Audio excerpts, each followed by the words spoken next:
What's your ultimate objective?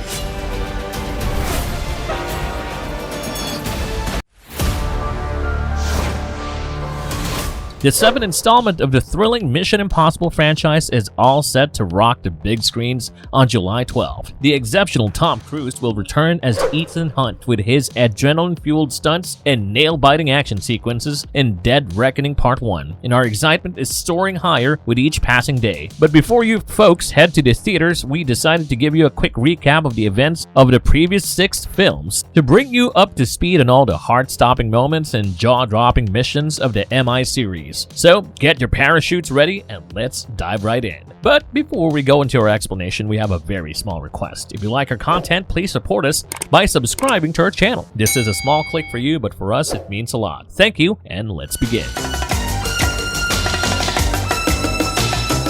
It all started with a TV series. Before Ethan Hunt, there was Jim Phelps. Yes, your favorite action franchise kicked off as a television series that lasted a whopping 7 seasons and had a gigantic fan following. The series was initially released in 1966 on the CBS, where Peter Greaves portrayed Jim Phelps, who took center stage at the Impossible Mission Force IMF. From putting the team together to planning the mission to the T, Phelps was in charge of it all. Phelps was also street smart and perfectly maneuvered his way out of a tough spot even when things didn't go as planned. But the series took a hit when the writers went on a strike and later made a spirited comeback in 1988, courtesy of ABC. Unfortunately, the revival lasted for 2 seasons before it was off air. Mission Impossible saw another revival, this time in the form of a feature film in 1996 with Tom Cruise playing the daredevil Ethan Hunt. Legendary actor Jon Voight filled in the Greaves' shoes as Jim Phelps. He is the head of IMF and also the antagonist in the movie. Now, when news of Phelps' character being the villain reached fans, they were outraged. Many die-hard fans, as well as the esteemed cast members from the original television series, didn't approve of this change. This led to Peter Greaves declining the role to not disappoint the fans. This is when Jon Voight stepped in to play Jim Phelps. MI1 became the first blockbuster, followed by 5 more films of a similar caliber, making Ethan Hunt the talk of the town. So let's see how the franchise started and where it has reached so far. Ethan Hunt will be your point man as usual. Good luck. How Tom Cruise kick-started the franchise in style. One simply cannot forget the iconic scene of Ethan Hunt hanging by a string inches from the floor and catching a drop of his sweat before it can hit the pressure-sensitive floor and set off the intrusion alert alarm. Yes, the first Mission Impossible was epic in every way, starting from Ethan Hunt's introduction in the film, where he took off his fake face and sent fans into an exciting frenzy. Ethan is a part of the IMF, led by the seasoned Jim Phelps, who is also Ethan's mentor. Under Phelps' tutelage, Ethan has harnessed diverse skills and is now Phelps' point man on every mission that the team undertakes. The rest of his team consists of Phelps' beautiful wife, Claire, who handles transport, Jack Harmon, who can hack into every security system, Hannah Williams, who manages surveillance, and Sarah Davis, who is undercover. Together, the team has ventured on several missions, including the Cold War, which is where we presume Ethan weaved his network with the Soviets. But until then, Ethan was always under the protective umbrella of Jim Phelps. However, the events of the first film led him to step out of his shell and take on a leadership role. So what happened in MI1 that led to Ethan's character growth? Let's take a look. Phelps is made aware of a NOC non-official covert agents list which has to be secured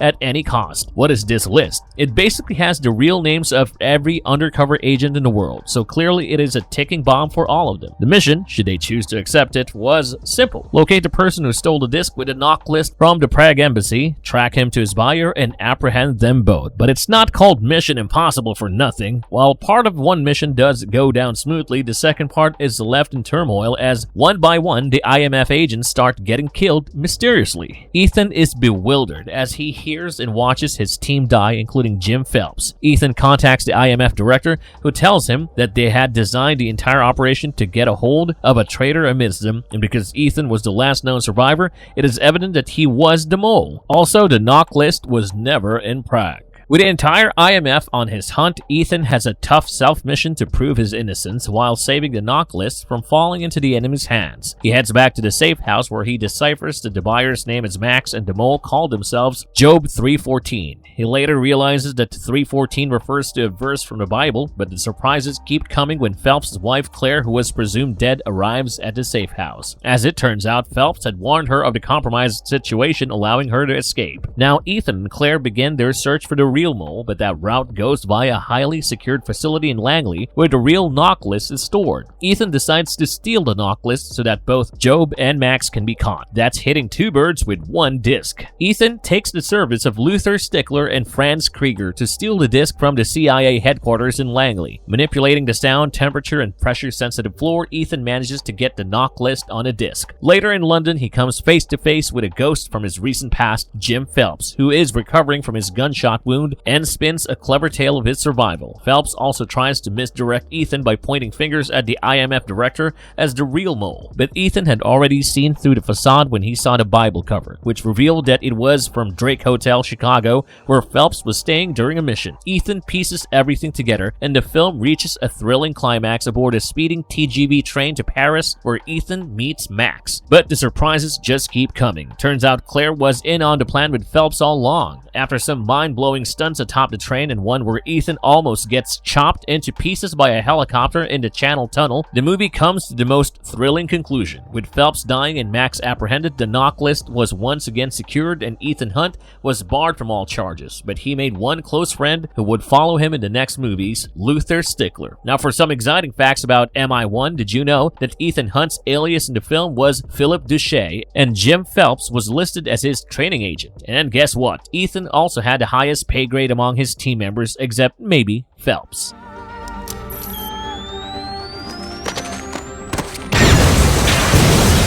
Tales of betrayal and hunting down rogues. Mission Impossible 2 was power-packed with twists, turns, and a killer disease. The movie starts with Dr. Vladimir Nekhorovich, brilliant molecular biologist working for Biosite Pharmaceuticals in Sydney, Australia. He connects with his old friend Dimitri, Ethan Hunt's alias. Dr. Nekhorovich leaves Dimitri a hurried message about his employers forcing him to create a deadly virus called Chimera for a cure called Bellerophon, which he had developed earlier. Dr. Nekhorovich boards a plane from Sydney to Atlanta and asks Dimitri to join him. He also injects himself with a virus and points out that he needs to get wherever he is going within 20 hours. Ethan was on a holiday, so the IMF sent his fellow agent, John Ambrose, in his stead. Ambrose meets Dr. Nekhorovich wearing Ethan's mask and a thin strip of voice enhancement device to sound like Ethan too. Little did IMF know that Ambrose had gone rogue. Ambrose kills Dr. Nekhorovich and takes off with the Bellerophon, which he intends to sell to Biosite Pharmaceuticals' big boss, John McCloy.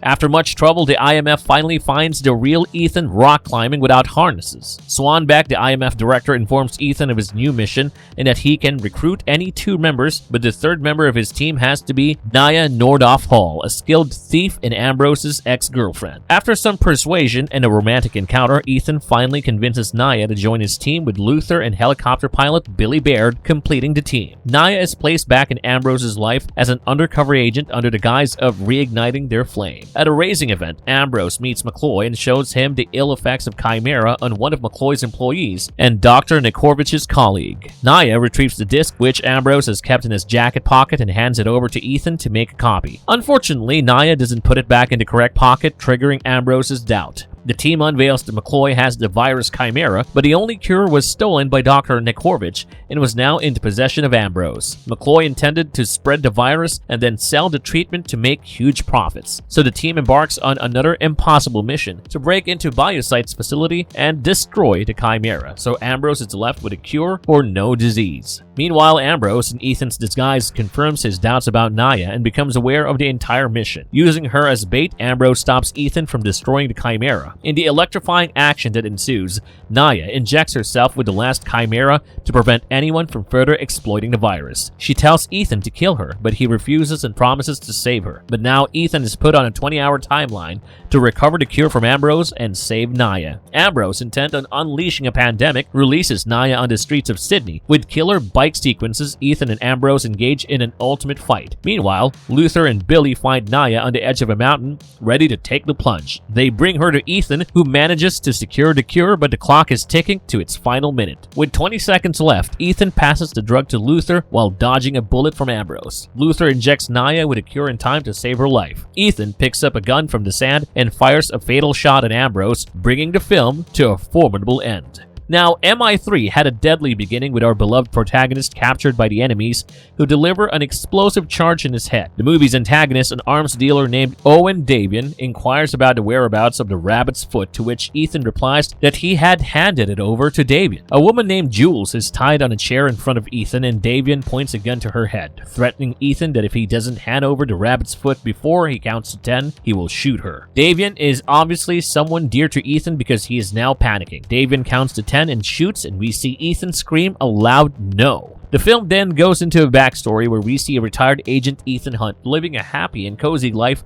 with his fiancée Julia, whom he later marries. Yes, she is the same Jules, who is praying for life against a dooming countdown. During a party at Ethan and Julia's house, the IMF's operation manager, John Musgrave, calls Ethan for another mission. Ethan's protege, Agent Lindsay Ferris, was doing a recon on Davian when she gets captured. Ethan's team is already assembled for him and is ready to hit the field with agents Zen Lei, the Clan Gormley, and the trusted Luther. Ethan rescues Lindsay, but she has an explosive charge in her head, and despite Ethan's attempts, she dies. What an impactful beginning. IMF director Theodore Brazel makes Ethan and Musgrave face the music for a risky operation. He makes them aware that Davian is a ghost and no one knows his whereabouts. But now that Ethan has lost his protege, he is hell-bent on bringing down Davian and his crime empire. Before getting captured, Lindsay sends Ethan a postcard that looks ordinary but has a microdot. He puts Luther on his job to decipher it. Meanwhile, Benji, IMF's genius tech guy, is at work at some laptops recovered during Lindsay's rescue,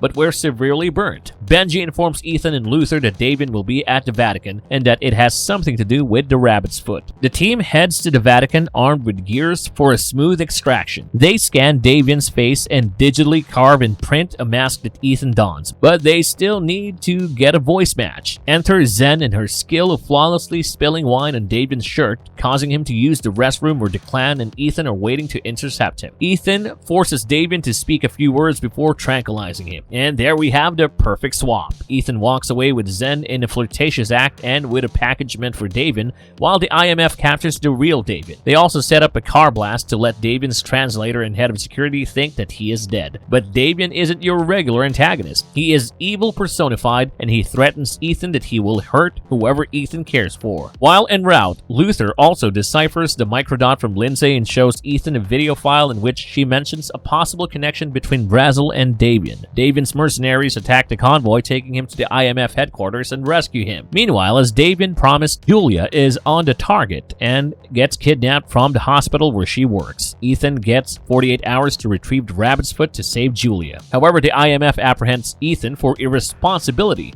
Luckily, Musgrave helps him escape. Ethan sets off to Shanghai where his team meets him, and in a daring mission, they fetch the rabbit's foot, which Ethan takes to Davian. Ethan is sedated, and we come to where the film opens with Ethan and Julia tied to chairs opposite each other. Davian shoots Julia at the count of 10, leaving Ethan stunned and disoriented. This is when he finds out that Musgrave was the real traitor in IMF, and that the person killed was not Julia, but Davian's translator and head of security, who was supposed to protect him at the Vatican. Ethan's brain is now working optimally, and he escapes Musgrave's clutches. With the help of Benji, Ethan tracks Julia, but Davian gets there and the explosive in Ethan's head is activated. With 4 minutes until the explosive blows up, Ethan fights and kills Davian and asks Julia to use an improvised defibrillator to discharge the explosive in his head.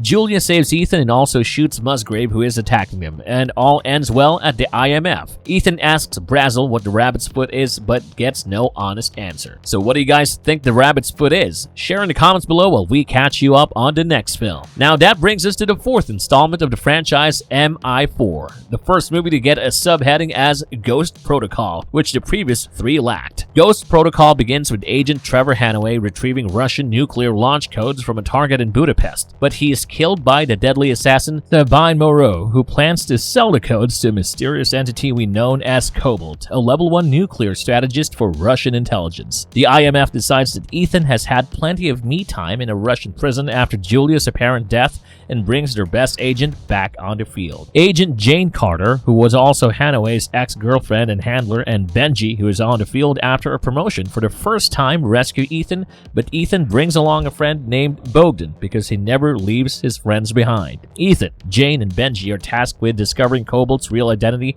by infiltrating the Kremlin and getting his files. Ethan and Benji are disguised as Russian army members, only this time they have to do it without the masks, so fake nose and thick eyebrows it was. However, when the two reach the file room, they realize the files are gone. Meanwhile, Cobalt is piggybacking their radio frequency, and the IMF team learns that he has retrieved the nuclear launch device. Ethan calls for the mission to be aborted immediately, and the three run in different directions. Ethan sees a man leave the archive room but doesn't look back, and only when he sees him again outside, he decides to intercept him. But just then, the ground beneath him shakes vigorously, and the Kremlin blows up in flames. Guess who gets blamed for it? SVR agent Anatoly Sidorov is on Ethan's tail for the bombing, but Ethan loses him and contacts the IMF. He meets the IMF secretary, who introduces Ethan to the chief analyst William Brandt. Brandt identifies the man at the Kremlin as Kurt Hendricks, aka Cobalt. The secretary hands over a pen drive with Ethan's new mission and later gets killed in a shootout. Ethan and Brandt escape and rendezvous with Jane and Benji. Ethan informs the team that the US president has invoked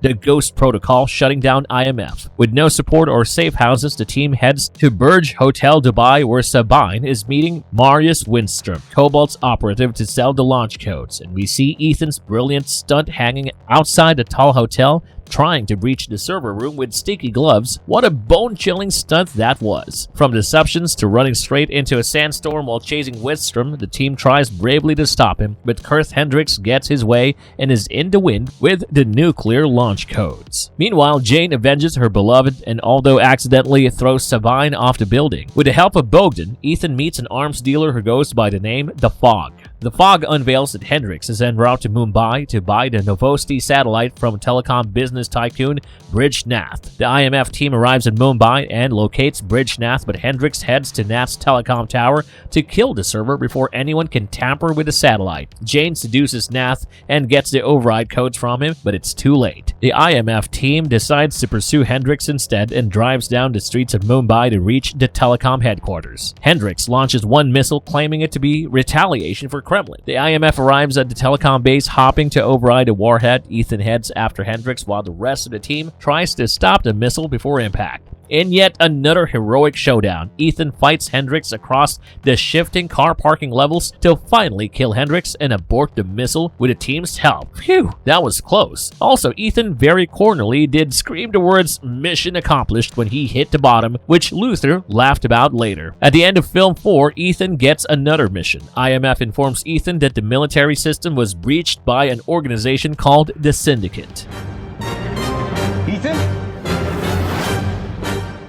How it went down in the last couple of Mission Impossible movies? MI5 Rogue Nation opens with Brandt repeatedly saying the package is on the plane. We cannot let the plane take off with a package. Enter one of the most remarkable and most daring stunts pulled off by Tom Cruise as Ethan Hunt. Ethan, the IMF, and the audience worldwide just wanted Benji to open the damn door as Ethan hung from the side of the plane as it took off. The aircraft contained a shipment of deadly nerve gas, which Ethan managed to get off the plane, but that was just the beginning of it all. Ethan goes into a record shop to receive his next mission, only to be surprised that the Syndicate were the ones debriefing him. They threaten him to stay away from their mission and lock him in the room where he listens to the message while gassing him unconscious, but not before Ethan gets a glimpse of the menacing Solomon Lane, the face of the Syndicate. Meanwhile, Brandt is trying to salvage IMF from the Senate and the watchful eyes of CIA Director Alan Hunley, who wishes to shut IMF down for good. With a bang of the gavel, IMF's fate is sealed. Ethan awakens in captivity with his hands tied to a wooden pole above his head. This is when he meets Ilsa Faust for the first time. Ilsa helps Ethan escape, and Ethan relays to Brandt how the Syndicate knew who the IMF agents were and how they operated over an encrypted phone call. Ethan also tells him that the Syndicate could be a team of former covert operatives, dead or presumed dead, and asks Brandt to collect intel. Unfortunately, the IMF no longer exists, and Brandt is bound by protocol to stand down. Benji and Brandt are now forced to work for the CIA, reporting to Hunley. 6 months pass, and Ethan is on a solo mission to find and bring down the Syndicate. he discreetly invites Benji to Turandot, an opera in Vienna. Ethan connects with Benji via high-tech spectacles and sends him a sketch of Solomon Lane. He asks Benji to help him identify who the person is. The opera, as it turns out, was a setup to kill the Chancellor of Austria, and the Syndicate had sent not one but 3 assassins to finish the job. Ethan manages to put a dent in their plans by shooting the Chancellor first, but just nicks his shoulder. One of the assassins is Ilsa, whom Ethan helps escape. Unfortunately, the Syndicate eradicates the Chancellor by planting an explosive in his car. Ethan confronts Ilsa and realizes she is British intelligence and has been deep undercover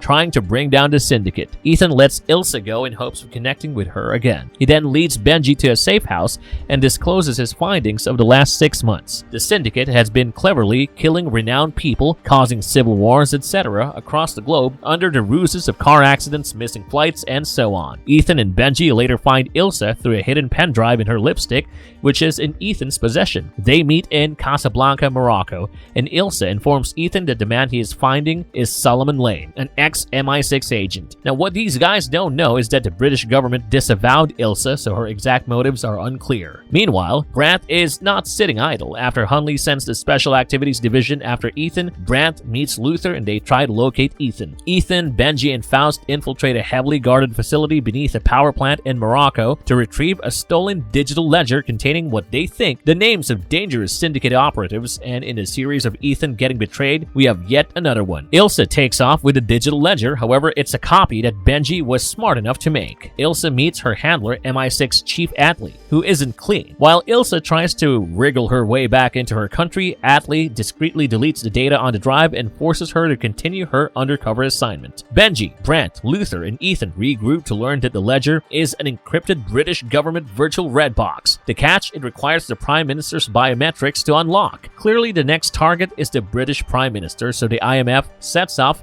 to London. But things turn dangerous when Benji gets kidnapped and Lane forces Ethan to hand over the unlocked ledger, for which Ethan needs to get close to the British Prime Minister. Brandt makes a private call and cracks a deal with Hunley, so Hunley, Brandt, and Atlee meet the British Prime Minister at an auction, and then the Prime Minister unveiled the bigger scoop. The Syndicate was the brainchild of Atlee. Atlee built the Syndicate as an exercise, despite the Prime Minister's disapproval, recruiting former agents worldwide to surgically remove enemies of the state. But Lane went rogue, and the operating budget of the Syndicate was in a red box controlled by the British Prime Minister. Atlee then removes his mask to reveal that he was Ethan Hunt all along. They get the necessary biometrics and also make Hunley understand that the Syndicate is not fictional. The hair-raising climax of the movie comes with Ethan arriving at the meeting place with the unlocked ledger, only to find Benji strapped to a bomb and sitting with Ilsa. Lane is using Benji as a proxy to communicate with Ethan, but Ethan has covered all his tracks. After memorizing all the accounts, he destroys the drive with a ledger and offers himself in exchange for Benji's safety. With chases and fights, Ethan finally makes Solomon follow him into a building where he cleverly traps Solomon in a glass enclosure. Benji releases a gas knocking Solomon out, similar to what Solomon had done to Ethan. Now that's what we call poetic justice. So Solomon is behind bars, IMF is reinstated, and Hunley is now the IMF secretary, leading us to the next movie in the franchise, MI6 Fallout. After Solomon's downfall, the remnants of the Syndicate formed a group called the Apostles, hired by an unknown entity named John Lark. Ethan, Benji, and Luther are making a deal for plutonium cores when they get ambushed by the Apostles, who take off with the 3 cores while Ethan and Benji try to save Luther. In their attempt to get their hands back on the cores, the IMF plans an accident of Niels Delbruck, a Norwegian nuclear weapons expert who was also hired by Lark to complete the nuclear weapons in under 72 hours using the plutonium cores. While Niels is recovering, Ethan, Benji, and Luther create a fake CNN broadcast. Benji, who finally gets to wear a mask, channels his inner Wolf Blitzer to deliver shocking news of bombings in Rome, Jerusalem, and Mecca, making Delbruck unlock a critical phone, which is his way to Lark. The loss of the plutonium cores was a major setback for the IMF. CIA Director Erica Sloan took advantage of it by sending Agent August Walker from the Special Activities Division. Walker, played by Henry Cavill, is infamous for his brutal ways. Ethan and Walker embark on a high-stakes operation at a nightclub in Paris, where Lark is supposedly meeting Alana Mitsopoulos, aka the White White Widow, an arms dealer posing as an activist and philanthropist. Alana is a broker between the Apostles and Lark for the plutonium cores. Ethan and Walker intercepted a potential Lark imposter in the restroom, which led to a kick-ass fight sequence and also gave us Henry Cavill's iconic arms reload. The fight ends with Ilsa shooting the imposter, leaving Ethan in a pickle. He decides to take a chance and meet the White Widow posing as Lark himself. Alana, Ethan, and Walker head to Alana's home after fighting off assassins who were waiting to spot and kill Lark at a club. Alana offers one plutonium core to Ethan as a down payment for extracting a high-level asset. Any guesses who that might be? Yes, it's Solomon Lane, who is now being delivered to the French government to answer for his terror attacks. Now, Alana's brother Zola's plan for extraction involved mass murdering every cop involved in Solomon's transport. Ethan obviously wouldn't go through with it. Meanwhile, August reports to Sloan and discusses that Ethan has probably turned and is the real Lark, and that the Lark who was killed in the men's room was a decoy. Now, as planned, Zola and Ethan await Solomon's convoy in two separate trucks full of their mercenaries, but Ethan has something else on his mind. Before Zola can stop the convoy, Ethan runs his truck into the van carrying Solomon, causing it to fall into the river. It then takes off with the French police chasing after him.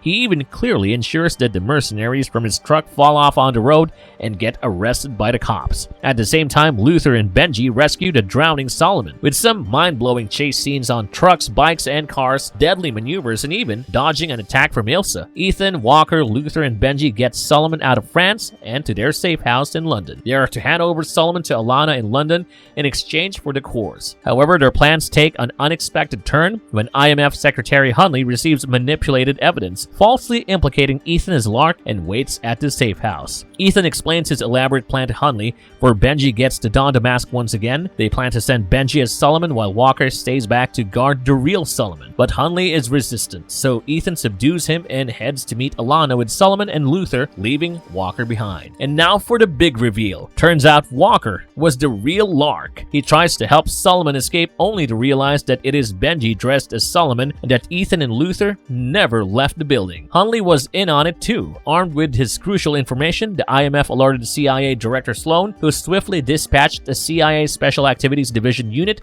to apprehend everyone involved. But the CIA unit was infiltrated by the Apostles and is under Walker's command. In the shooting that ensues, Walker fights and kills Hunley, but before he can make a run for it, Luther tags him. Ethan chases Walker, but lets him go when he threatens to hurt Julia. The team, joined by Ilsa, embarks on a perilous mission to track down Solomon Lane and Walker at a remote medical camp in the Nubra Valley at the base of the Xiachen Glacier. Ilsa interprets Lane's sinister plan is to detonate nuclear bombs at the camp, contaminating India, Pakistan, and China's water supply, potentially wiping out a third of the world's population. Now, unarming the bombs isn't all that easy. The bombs are rigged with a failsafe, linking their detonation to a countdown triggered by a single detonator. Also, any attempt to defuse one could cause both to blow up. And to add to that, the only way the team can defuse the bombs is to let the countdown start. So once again, the IMF is racing against time. Also, guess what? Julia and her new husband Eric are working at the very camp on the brink of destruction, and she realizes they are all in danger. After placing the bombs, Solomon decides to stay back and hands the trigger to Walker. Walker starts the countdown and takes off in a helicopter. Ethan chases him in another chopper. Meanwhile, Luther locates one of the two bombs while Benji and Ilsa try to find the other. Julia decides to help Luther disarm the bomb. Ilsa locates Solomon and reaches the house where he is hiding. She also finds the other bomb but gets attacked by Solomon, and Benji comes to her rescue. With some effort, Benji and Ilsa take down Solomon. After a thrilling helicopter chase and an exhilarating fight against Ethan and Walker, Ethan gets his hands on the detonator. Together, the team manages to stop the bombs and avert yet another disaster. The CIA brokers Solomon Lane back to MI6 through Alana and closes Ilsa's account with British intelligence. And that is where we stand at the end of the 6 films, eagerly awaiting for the next installment and what it has in store. But before all that, let's peep into Ethan Hunt's problematic love life.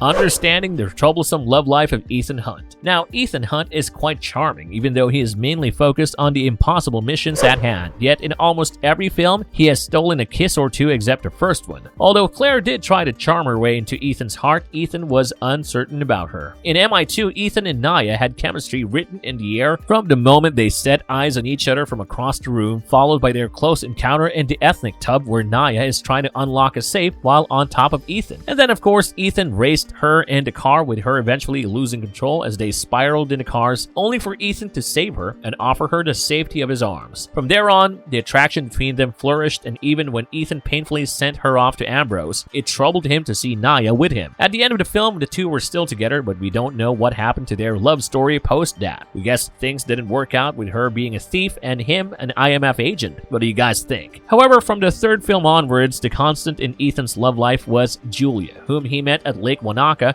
and has been with ever since. Ethan was so madly in love with Julia that he retired from fieldwork and decided to become a mentor to train new IMF recruits. In one conversation, Ethan tells Luther that with Julia he could see a life from before IMF. And despite Luther's reservations that people like them cannot have relationships, Ethan married Julia in a secret ceremony to prove his love and commitment to her. But Ethan's peace and happiness was short-lived, because when Davian got his vicious arms around Julia, Ethan had to figure out a way to keep her from harm's way. So Ethan planned another ploy where Julia was dead for the world. While in Croatia, the couple became a target for some terrorists, and the IMF under Brandt's lead was there to keep a safe eye on them. Unfortunately, the terrorists got to Julia and killed her while Ethan was out for a walk and Brandt was following him. Brandt took this as a failed mission and was so miserable that he went from being a field agent to a chief analyst. Of course, he didn't know that it was all fake by Ethan and the IMF to keep Julia safe, and also Ethan had to separate from her. Guess Luther was right after all. Ethan also killed Serbian nationalists to land up in a prison cell, but he was there to gather intel as an IMF agent. It was all part of his deal to hide the reality of Julia's death. At the end of film 4, we see Ethan longingly looking at Julia from afar and Julia smiling at him. She was Ethan's unachievable North Star. Ethan also liberated Brandt from his guilt by confiding in him that it was all a plan to keep Julia safe and that she was still alive. In Rogue Nation, Ethan met Ilsa, and yes, some hidden Cupid's arrows were flying around there too, but with Ilsa constantly betraying him for her own survival, of course, Ethan was finding it tough to trust her. Yet he tried to defend her even when Benji and Luther were against her. Although the two had soft corners for each other, they kept their lovers' instincts on hold and departed with a mere hug, only to connect again in the next film. But Ilsa, being Ilsa, was neither with nor against Ethan until the end, when she finally decided to pick a side. This was when Luther had a heart-to-heart with Ilsa and told her that Ethan had only ever cared so deeply about two women, one Julia and the other her. And now that Julia has remarried, Ilsa's way into Ethan's heart seems clear-cut. Unfortunately, with every new mission, Ethan's love life seems to be undergoing turmoil. We will have to simply wait and watch what becomes of it in the upcoming films.